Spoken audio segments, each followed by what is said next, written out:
ബിസ്മി കാറ്ററിംഗിന്റെ food വളരെ tasty ആയിരുന്നു, കഴിച്ചായിരുന്നു, ഹാപ്പിയാണ്.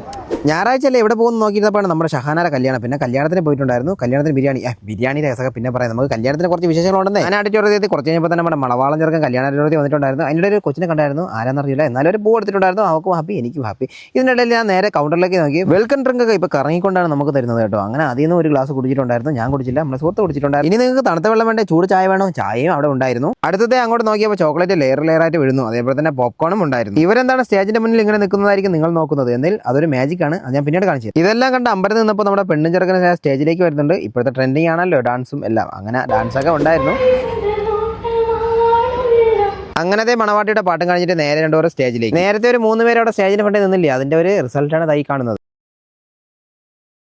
ഇതെല്ലാം കണ്ട് അവിടെ നിന്നപ്പോഴാണ് നമ്മുടെ വീഡിയോ സ്ഥിരം കാണുന്ന കുറച്ച് കൊച്ചുകുട്ടികൾ അവിടെ വന്നിട്ടുണ്ടായിരുന്നു. അവർ പറഞ്ഞു അടുത്ത വീഡിയോ നമ്മൾ എന്തായാലും കാണിക്കണം എന്ന് പറഞ്ഞുകൊണ്ട് ഒരു വീഡിയോ എടുക്കാൻ പറഞ്ഞു. അങ്ങനെ അവരെ ഉൾപ്പെടുത്തിയ ഒരു വീഡിയോ. നമ്മൾ ഫുഡ് കഴിച്ചിരുന്നു, അടിപൊളിയായിരുന്നു, സർവീസ് ഒക്കെ നൈസ് ആയിരുന്നു. സത്യം പറഞ്ഞാൽ നമ്മൾ ഫുഡ് കഴിക്കുന്ന സമയത്ത് നമ്മളത് കഴിക്കുന്നതിനേക്കാളും കൂടുതൽ അവിടുത്തെ അറേഞ്ച്മെന്റും അതേപോലെ തന്നെ വൃത്തിയൊക്കെയാണ് നമ്മൾ നോക്കുന്നത്. എന്തായാലും അതിന്റെ കാര്യത്തിൽ ബിസ്മി കാറ്ററിംഗ് സർവീസ് പക്കയാണ്. ആഹാരം കഴിക്കാൻ വന്നിരിക്കുന്നവർക്കും കഴിച്ചിട്ട് പോകുന്നവർക്കും യാതൊരു ബുദ്ധിമുട്ടും ഉണ്ടാക്കാത്ത രീതിയിലാണ് ഇവിടുത്തെ സീറ്റ് അറേഞ്ച്മെന്റ് ഉണ്ടായിരുന്നത്. ഫുഡൊക്കെ നല്ലായിരുന്നു, നല്ല സർവീസ് ആയിരുന്നു. സർവീസ് മാത്രം നോക്കിയാൽ പോരല്ലോ, ഫുഡ് നോക്കണ്ടേ. അങ്ങനെ നേരെ അടുക്കളയ്ക്ക് ചെന്ന സമയത്ത് തന്നെ അവിടെ ബിരിയാണി ചെമ്പ് പൊട്ടിച്ചോണ്ടിരിക്കുകയായിരുന്നു. പിന്നെ അതങ്ങോട്ട് നോക്കിക്കൊണ്ടിരുന്നു.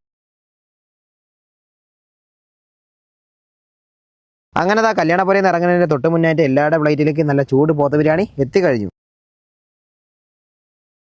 സത്യം പറഞ്ഞാൽ ഈ വീഡിയോ ഒക്കെ അവിടെ നിന്ന് എടുക്കുന്ന സമയത്ത് വായി വെള്ളം ഓടിക്കൊണ്ടിരിക്കുകയായിരുന്നു. കാരണം അമ്മാതിരി ഒരു നല്ലൊരു മണമാണ് ഇതിന് വന്നിട്ടുണ്ടായിരുന്നത്. ഫൈനലി എൻ്റെ പാത്രത്തിലേക്ക് നല്ല ചൂട് പോത്ത് ബിരിയാണി എത്തിയിട്ടുണ്ടായിരുന്നു. അങ്ങനെ ഞാനും ആക്രാന്തത്തോടെ കഴിപ്പ് തുടങ്ങിയിട്ടുണ്ടായിരുന്നു. ആദ്യമായിട്ടാണ് ബിസ്മി കാറ്ററിംഗിന്റെ ഫുഡ് ഞാൻ കഴിക്കുന്നത്. സംഭവം ഞാൻ ഇവിടെ ഫാൻ ആയി കേട്ടോ. നിങ്ങൾ ഇനി ബിരിയാണി കഴിക്കില്ല, ഊണാണ് ഇഷ്ടം, നിങ്ങൾക്ക് നല്ല കിടില ഊണും ഇവിടെ ഉണ്ടായിരുന്നു. നിങ്ങളുടെ നാട്ടിലെ വീട്ടിൽ എന്തെങ്കിലും പ്രോഗ്രാം നടക്കുന്ന സമയത്ത് ബിരിയാണി അതേപോലെ തന്നെ ഊണൊക്കെ വേണമെങ്കിൽ മസ്റ്റായിട്ട് നിങ്ങൾ ബിസ്മി കാറ്ററിംഗിനെ പരിഗണിച്ചോളൂ. കാരണം എന്ന് പറഞ്ഞാൽ ആദ്യമായിട്ടാണ് ഞാൻ ഇവിടെ ബിരിയാണി കഴിക്കുന്നത്. പക്ഷേ ബിരിയാണിയിൽ ഞാൻ ഫാൻ ആയി കഴിഞ്ഞു. ഫുഡിന്റെ കാര്യം പറയുമ്പോൾ നമ്മുടെ സ്റ്റേജിന്റെ കാര്യം എടുത്ത് പറയണം. കാരണം എന്ന് പറഞ്ഞാൽ അവിടുത്തെ സ്റ്റേജ് ഡെക്കറേഷനും അതേപോലെ തന്നെ അവിടുത്തെ ഓരോ പ്രോഗ്രാമുകളും ഇതെല്ലാം കണ്ടന്റ് ചെയ്തത് ചുള്ളിമന്നൂർ വഞ്ചുവത്തുള്ള ബിസ്മി കാറ്ററിംഗ് ആണ്. ബിസ്മി കാറ്റേഴ്സ് അടിപൊളി ഫുഡായിരുന്നു, നല്ല ഫുഡ്.